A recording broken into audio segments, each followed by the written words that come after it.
ये simple design को मैं सीक्वेंस के साथ बना रही हूँ। इस तरह के आप सिंपल सीक्वेंस यूज़ कर सकते हैं। अगर आपके पास सीक्वेंस नहीं है तो पर्ल भी यूज़ कर सकते हैं। मैं इस तरह की फैंसी सीक्वेंस यूज़ कर रही हूँ। आप किसी भी टाइप की सीक्वेंस यूज़ कर सकते हैं। तो रॉन्ग साइड पे इस तरह से बेस लाइन बनाएंगे चेन टू सिंगल क्रोशे से। ये थ्रेड अटैच हो गया है। Chain 1 2 single crochet. जैसे ही आपकी बेसलाइन बनाकर हो जाती है, चेन 1 बना के टर्न कर दे अपने वर्क को। अब आप राइट साइड में आ गए तो फर्स्ट पेज में सिंगल क्रोशे बनाएंगे। यहाँ से हमारी डिज़ाइन स्टार्ट होने वाली है। अब बनाएं चेन 3। चेन 3 बनाने के बाद इस तरह से रैप करके नेक्स्ट पेज में डबल क्रोशे बनाएंगे।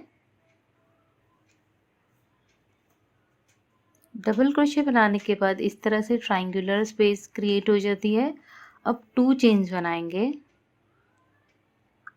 और एक सीक्वेंस को इस तरह से स्लिप करेंगे। इसे लॉक करेंगे इस तरह से। अब फिर से 2 चेन्स बनाएंगे। अब ये जो गैप दिख रहा है इसमें हमें 3 सिंगल क्रोशे बनाना है।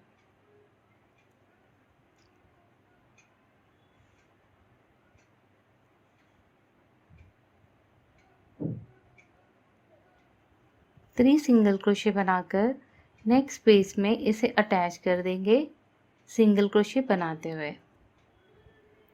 अब मैं ये डिज़ाइन बनाने के लिए सेम रिपीट करूँगी। 3 chains, double crochet next page में, 2 चेन्स,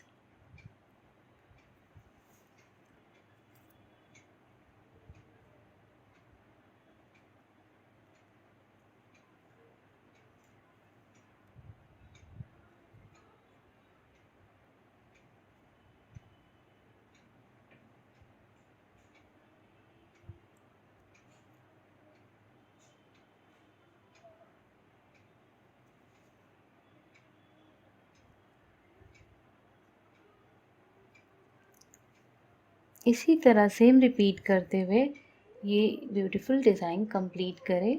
सीक्वेंस या पर्ल किसी भी चीज़ का आप इस्तेमाल कर सकते हैं।